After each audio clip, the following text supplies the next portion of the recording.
Very warm welcome and thank you all for joining Startup Stories. We're excited to be co-hosting with Plexal, with Phoebe, the community manager, joining myself, Amy from the Accelerator network. And a bit of background, essentially we're an organization that empower UK tech startups and scale-ups through business growth and investment readiness support for pre-seed to seed and Series A.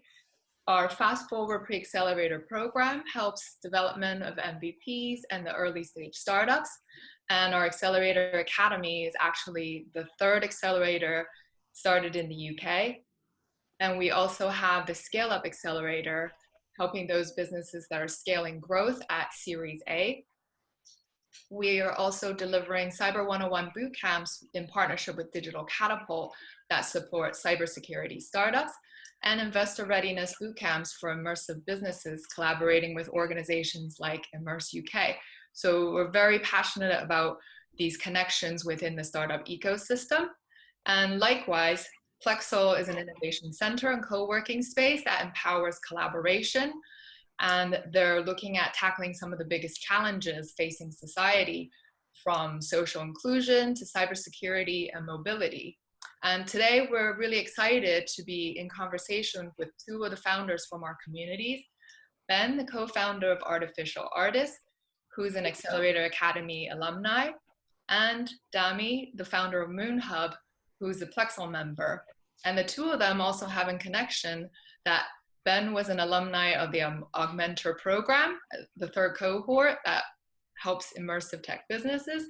And Dami has just been joined to the fourth cohort. So it's really great to see these connections within our communities. And we'll be having a 10-minute chat between Phoebe and Dami to share about his story and his tips and takeaways for fellow founders and the community. And then we'll move on to a conversation with Ben and myself, and then open it up to questions from the audience. Let's dive into the chat, and we'll begin with Phoebe and Dami. And MOONHUB is essentially a startup that uses cutting-edge remote deployable VR technology to transform training. So let's hear from Dami and Phoebe. Thanks, Amy. Yeah, as you mentioned, so Dami is the founder and director of MOONHUB, who have been a member at Plexal now since August 2018, I think. Yep. Started with 3 hot desks, moved to fixed desks, now have an office in the space. So we've really seen them growing both physically and their presence in the space since they've been with us. But I'll get straight into the questions, and first wanted to ask, tell us a bit more about what MOONHUB do, who you are, and then also if you've seen a demand rise in recent months for virtual training for your product. Yeah, thanks. So I'm Dami Hastrup. I'm the founder and CEO of MOONHUB, and we provide virtual reality interactive training for corporate companies. We help transform their current e-learning into these VR scenarios, essentially helping them retain more information and get more return on investment for their training. And yeah, we've definitely seen an increase and an uptake of the demand in our services, especially now that companies have to rely on their training to do the job that it was supposed to do, and essentially allowing for companies to really unlock that full potential of their learning and development, and also reduce the amount of training time because VR is more efficient, and yeah, just overall get a better result and be able to count on the training that they spend so much time developing. Great. So during lockdown, what's it been like securing investment? What advice would you give any first-time raisers on the call? Has lockdown made a difference in terms of you raising the investment? Is there a difference between lockdown and pre-lockdown? Absolutely. So we started reaching out to investors late last year, so in November. I'm not sure if I'm echoing, but I'll keep going. But yeah, so there was, we started very late last year towards November, December, reaching out to VCs. There was a lot more reception in doing so. But then, of course, lockdown hits, and then a lot of VCs start, sort of closing their doors a bit and not being very transparent as to what's going on. I don't know how many startup founders are here, but if you are here and that's happened to you, don't feel discouraged. It was definitely an across the board thing. And Plexal, I know, did this really cool startup tracker with Bohurst, which essentially just highlights how much the investment has dropped as well. Throughout lockdown, what we did was, instead of constantly using our time to reach out to VCs, we had our existing relationships with VCs that we already knew. And essentially what we did was we sort of retreated a bit, worked on our technology, and essentially built up our pipeline for when lockdown wasn't a thing anymore, and really started to cultivate those relationships so that by the time we did come out of lockdown, although very briefly, over the last few months, we had some workable pilots, we had some customer traction, and that then helped strengthen our case for the raise that we have to date. And we currently have a commit from an angel, which is good, who's kicked off the round for us, which is amazing. And we have some really promising talks with VCs at the moment. Amazing. It's interesting that, yeah, I think using lockdown as a reflective period is quite interesting, like honing your skills and developing that way. Yeah, essentially. And so a bit broader, not just lockdown, but what lessons have you learned over the last few years, do you feel, as you've scaled your company? Anything to do with maintaining your company culture, building up yourself as a leadership, work-life balance, marketing, anything in particular from that aspect? Yeah, I mean, starting the company, you're always going to learn loads of different things. And I think one of the things that we learned, over the last couple of years, is that things definitely take time, especially if you're a company selling to big companies or enterprise level companies. You'll find that, when you're trying to enter the market, or when you're, bringing a very new and innovative idea, it may take some time, to get that into market. But I'd say one of the most important things is just get to know people. I think startups often have a very comfort zone level approach to things, where they'll try and do split A/B testing. They'll go online to essentially get some feedback from people by sending out surveys on SurveyMonkey and all these things. But getting out, meeting people, having conversations, and building a very strong network is also really important, because then that is where you build your foundation on a support base. Essentially, people who can vouch for you will give you momentum to get to places that you need to get, because you've built those genuine good relationships with people. And yeah, I just say do things diligently and correctly. It's not always about doing it first. It's just making sure that when you do it correctly as well, which is why we're definitely seeing more of an uptake on clients. And we're looking forward to sharing sort of more information on those soon as well. Great.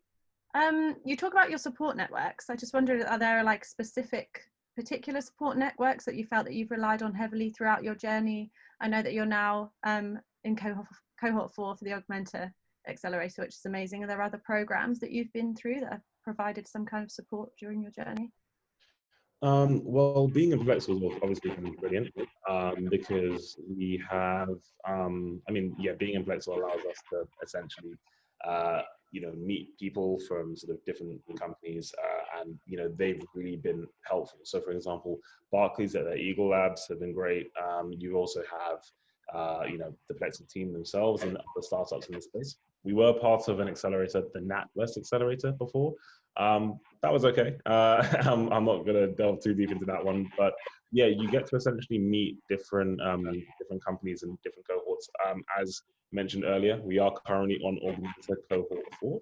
That's really cool. It's an immersive geared VR accelerator, which is VR AR accelerator.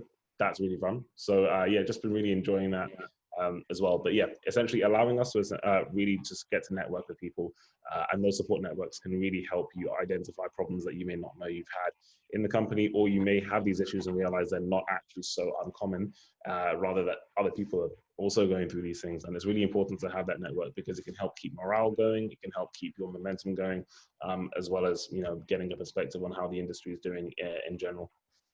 Of course, yeah. And so finally, your collaboration call for this meeting. Are the startups on the call? Are the people there? What can they do to support you? What are you planning next?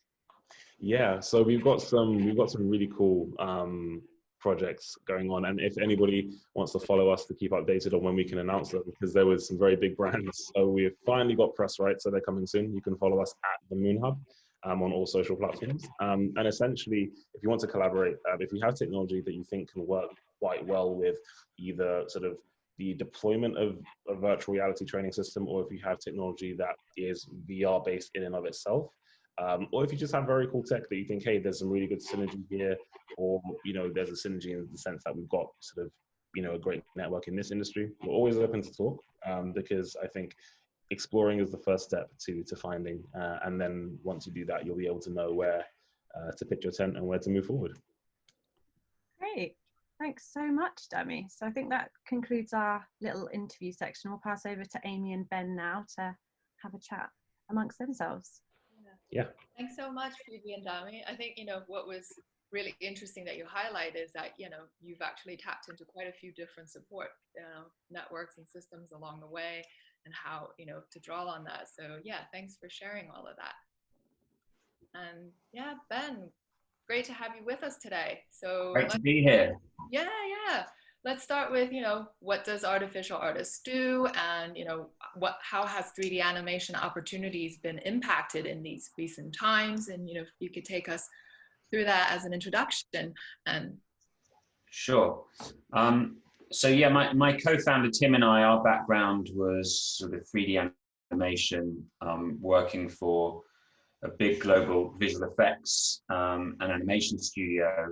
And the work that we were developing was very high end, so sort of Hollywood movies and sort of high end TV commercials for big brands such as Samsung or Nike, etc. And we just felt that 3D animation had become a little bit too sort of cost and time prohibitive for digital media. So we wanted to create a system that enabled brands to generate 3D animation in-house, to enable them to just create content using 3D for digital channels and social media, digital advertising, e-commerce, etc. So we developed a platform called 3D Control, that's a cloud-based virtual production studio that enables non-professional artists or marketing managers to create 3D content for digital channels.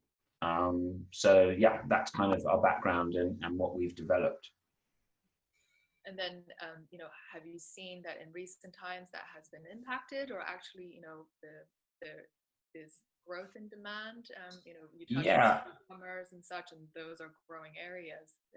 Well, I think there's a number of trends that kind of sort of are indicating that the demand for 3D is increasing, or at least for our product in certain respects. So one is just that more and more brands are looking to take control of their own content creation. In-housing in the advertising space is quite well documented, because there's just so much content now that brands need to generate. They need to generate that content at a good value, at high volume. So they're looking for means and ways to be able to generate high quality at sort of minimal cost. So that was really the insight that led us to our product, and we're pleased to have had a lot of validation in that area. In addition, I guess what the current state of affairs in the pandemic kind of has led to is a reduction in live action production, or at least an added complexity to live action production. So for obvious reasons, it's harder to set up shoots, whether that be, kind of for TV commercials or even just for product photography and product capture. So you could argue that 3D animation and 3D Control, our platform, is a dynamic alternative to live action content. So in that respect as well, not that we foresaw or are trying to capitalize on the pandemic, but yes, there's certainly our product and our technology certainly provides a solution in times such as these. That's very encouraging to hear. Now, so within that background, you've had some recent good news that in terms of investment, and if you could, share about that, what that journey was like, what type of support networks playing a part in that, potential key tips that you would share, with founders that are joining us that may be raising for the first time. Yeah, and take us through those parts. Sure. So firstly, yeah, I guess the journey. So obviously, it's a roller coaster. It's up and down. There are good moments, there are bad moments, there are moments where you feel like you're putting in a lot of effort for not a lot of return. But then there are moments where you really break through and you feel like you're really getting some momentum.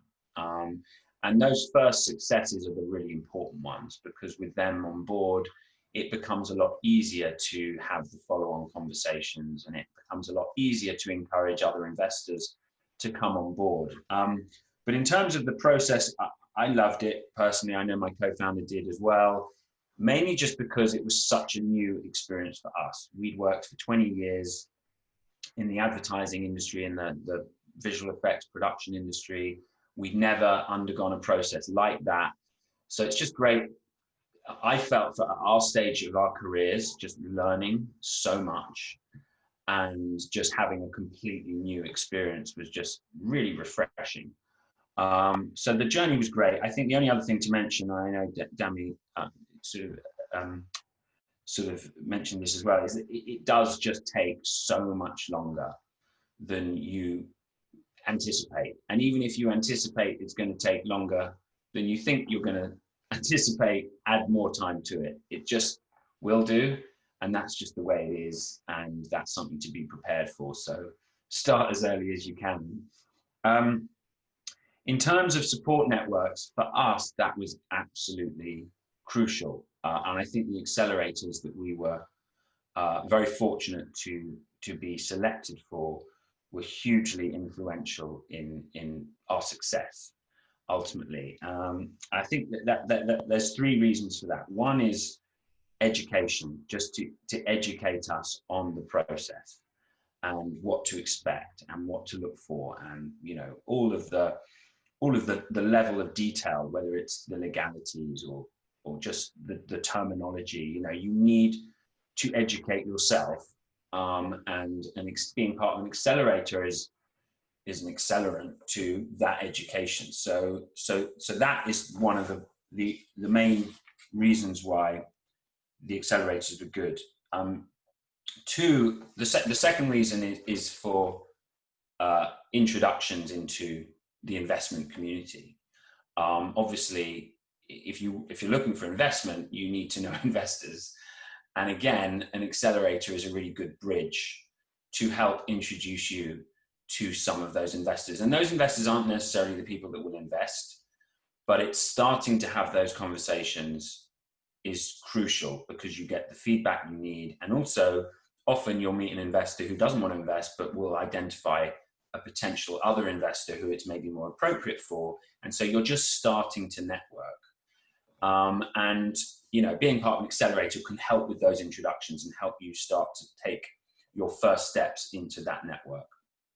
And then the third benefit, I think, is really just the shared experience of working with other startups. So, being in a startup, I'm sure many of you will appreciate, feels quite isolated. It feels quite lonely.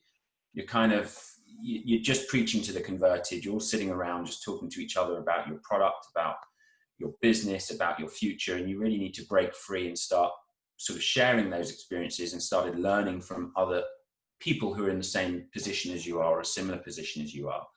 And I just felt like when we went every Monday to the Accelerator Academy sessions, it just felt like a bit how it used to feel when I worked for a bigger company, being able to integrate and, socialize and share experiences with other startups was just really valuable, and can help validate a lot of the kind of, a lot of the challenges that you're having, and, a lot of the experiences that you're having. It's great to just be able to look around and realize that there's a lot of other people having those experiences as well. So they're the three, I guess, main benefits to being part of a bigger community or an accelerator.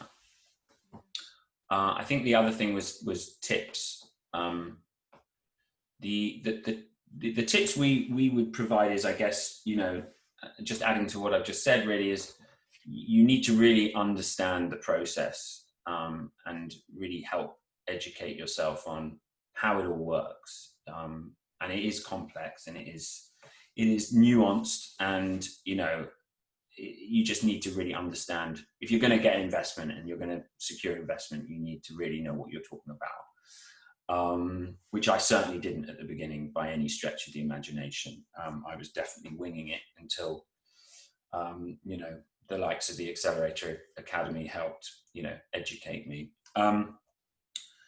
Two, I think try and align yourself or get introductions to people that have been through it before, and try and maybe get some sort of mentor of people that have maybe even had a startup or sold their business or been through various rounds, because that level of experience is invaluable in terms of helping you understand the process that you're going through as a startup. And then the only other tip I'd give is that if you're a co-founder, maybe start to identify different roles. So for instance, with me and my co-founder, Tim, my role at the beginning was really outreach. So I just got us into as many meetings as possible and got us meeting loads of VCs, and just was very persistent. And so I kind of was much more influential in the process at the beginning. And then once we kind of started to secure the interest, and it sort of became a more of a, due diligence and legals and, kind of more of the business administrational side of things, that's when sort of Tim took over. So kind of play to your skills, and kind of work as a team. Thanks so much for those tips. I think, what you touched on is really important. The education, we can imagine founders are always listening to podcasts, business books, and, so many resources. But coming to places where I think maybe there's the rigor of taking through the process. And as you touched on, peer networks, so important, right? I think us being able to bring each other together and help each other in that way is exactly what this is all about. So, thanks for all the tips. And then if there are any lessons in particular you could share from your growth, how have you juggled, raising funding and scaling and growing a team? How do you stay inspired as a leader? I think, there's quite a lot of juggling when startups, go on this growth journey, and anything that you could share in particular. Look, again, the other thing that I didn't say earlier, but that we didn't necessarily expect, was how much work would be involved in the fundraise. And it does become and can become a full-time job. I guess as a startup, you have to learn, and this probably never changes, especially if you're going to do lots of different rounds. You have to learn how to raise and run your business concurrently, and not, allow one to ultimately affect the other, and not allow focusing on one in particular to ultimately affect the other. I think that comes down a little bit to teamwork, as I mentioned, making sure that you and the rest of your team are understanding what roles you're playing and where the focus is, so that no one drops the ball.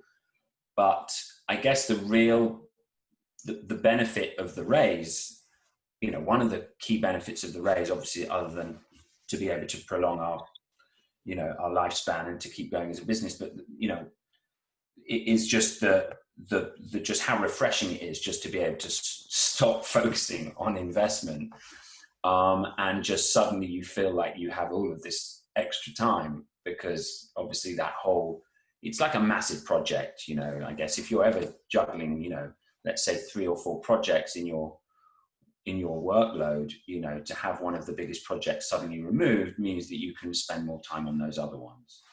So it's just been great, finally getting to the end of that initial journey, and now being able to really, really focus on our business and our growth, and bringing our product to market, and, working with our clients, and all the things that are great about having your own business. Exciting times ahead. Now, in terms of communities and startups helping support each other, any final thoughts to share? Yeah, just that, you know, I think it's just massively important that for a certain period of our development, I don't know what we would have done without it. It gave us real focus and direction at a point when we maybe didn't quite know how to keep growing. And I think, so it was massively crucial to us, but it also gets to a point where you have to stop trying to affiliate yourself with these networks because you need to flee the nest. You know, so it's like, it can become a little bit maybe addictive to, you know, be part of startup communities and accelerators, but eventually you kind of have to go, right, okay, I've kind of got what I've needed from those establishments and those, you know, kind of, and now I need to take that and learn from it and allow it and apply it, rather than keep running back to the womb as it was. You know, you need to be birthed, and I'll stop this analogy in a minute. And you know, you need to just get on and grow. But like I say, like, it was just so crucial to us. We kind of actually hit a point where we were a bit like not sure what to do, how to keep growing, and so we applied, and it gave us real direction. It gave us real focus. It was fantastic. It's great to hear, you know, for that kind of focus and that momentum forward. So yeah, thanks for sharing all those tips. And I just wanted to quickly open it up if anyone in the audience would like to, you know, ask any questions for Dami and Ben while we have them here from their experience. Can you just take a moment? If anybody on screen has a question, wants to raise their hand and let us know, or ask in the chat, take the opportunity. Yeah. I have a question, Amy. Yeah, sure, Lena. Yeah. So apologies, I missed the start of Dami's presentation, but fantastic, thank you, both amazing stories. But just a general question, how has working in lockdown affected the whole process of running your business, fundraising, communicating with clients? Thank you. No worries, and thank you for the question. So yeah, there's definitely been an effect for this. And I think with having sort of a company that, you know, you've gone from working remotely anyway, because it was a startup, then working in an office, you then have that weird regressional feeling. But in sense of how it's impacted us, for us, our workflow wasn't too badly because most of what we do is tech. However, we then have, you know, other companies who may be struggling. So for example, the big companies that we're working with may be seeing changes to their processes, which we either have to help them with, or we then have to end up, you know, waiting a little bit until they sort, you know, whatever's going on out over there. For fundraising, we found something similar as well. So when you have other companies who are very confused and very, you know, surprised at, you know, what's happened, you then have a lot of delays, you have things that may set you back. But one thing that I've always made sure to keep in check when I've been, you know, with this company and growing this company is I can only worry about what I can control. And that's not a whole lot. So as long as you can control what little you can and you do that well, the best you can do is manage that. I like making the analogy of having a ship in a storm. You can't control the waves, you can't control the waters, but you can control how well the ship can weather the storm. The storm will calm down at some point. And until then, the best you can do is batten down the hatches and, you know, keep things moving. But yeah, in terms of how it's affected the whole workflow process, it has done and made things more complicated, but we've just tackled that by focusing on internal processes and just being efficient, being smart, and leaning on advice of other people when needed. Yeah. The only thing I'd add to that, and I agree with all of that, the only thing I'd add is that it's become easier because at first, obviously, it was kind of chaotic, and any conversations that we were having literally just fell off the grid, and no one knew what work was going to look like, so kind of everything just stopped. And we kind of just had to bide our time until there was kind of some sense of normality. I'd say now, at least, you know, with this new announcement, you know, we don't envisage the same kind of effect to our conversations or our process or our progress, because everyone's in the same boat. So however much we as a startup have been affected, you know, if we're talking to, let's say, a huge corporate, they've actually probably got bigger issues than we do in many respects. We're agile, right? We can adapt relatively easy. We've got less than 10 members in each of our business. We're all connected. But if you're dealing with a culture of 300, 400,000 people, I don't know how they manage with that kind of transition. So yeah, and yeah, so I think it's getting more normal, which is a good thing ultimately, because people are just having to adjust. Thank you both. I have one quick question, I believe, from Fedi. Did you want to go ahead and? Fedi, did you want to go ahead and ask your question? Thank you for joining us. No worries. Thank you. Thank you both for these amazing presentations. And again, this is a question for both of you, Dami and Ben, and it's quite close to Lena's. It's in terms of what has it meant, the lockdown and entire pandemic, in terms of pivoting your value proposition or your business models? What has it really meant in terms of going to those transition periods? For sure. Ben, I don't know if you want to go first or you want me to go first. You can go, please. Awesome. So in terms of our value proposition, it was always unlocking the full potential of training for these other companies, and using VR to do so. Thankfully, when it comes to, I mean, of course, the pandemic is incredibly unfortunate and it's a terrible, terrible thing, but thankfully our value proposition didn't have to do much pivoting because the core basis of it was. We definitely were benefiting from the fact that our main USP, or one of them, was deployable, scalable, and usable VR. And the way that we create our software is geared towards enterprise companies. So ease of use and ease of deployment was always at the core focus of what we did. And we really, in terms of pivoting, our value proposition moved a little bit away from unlock the full potential of your VR and more to, of your training, and more to, you want to unlock the potential of your training, but also do it in a very deployable and useful way. So the pivot was more so like, okay, how are you even trying to get people trained up? I know you've all been thinking about VR for a while. You know, we're the solution here that can help bridge that gap, but do it in a way that's really easy to do in a remote way. And we've got, you know, corporate companies using that value proposition right now and taking it to their boards and getting sign-offs for us, which is exciting.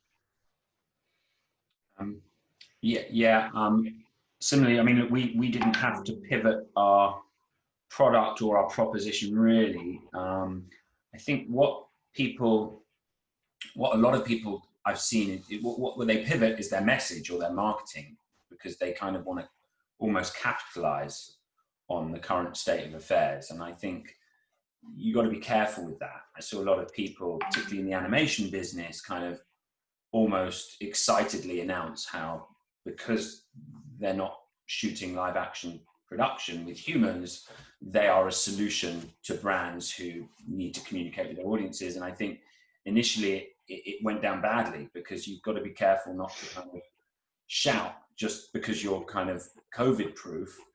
It's not really fair on all the other businesses that are struggling because they're not. So I think sometimes you may have to sort of think about the messaging in times like this, if you're not having to pivot your product. But I think the only other thing I'd say as well is, you know, from an investment standpoint, investors now obviously will be looking at whether your business or your product is, you know, kind of COVID proof, essentially. And we had started our conversations sort of pre-lockdown, and because our product and service proposition sort of wasn't affected ultimately by COVID, or could even be seen to be more relevant post-COVID, you know, those conversations we continued. But I think that if you are looking for investment now, it's worth looking at your business through that lens, because I'm certain that investors will certainly be looking at businesses in that respect. Right. Thank you all. Great. wanted to say a big thank you to everyone for joining us today.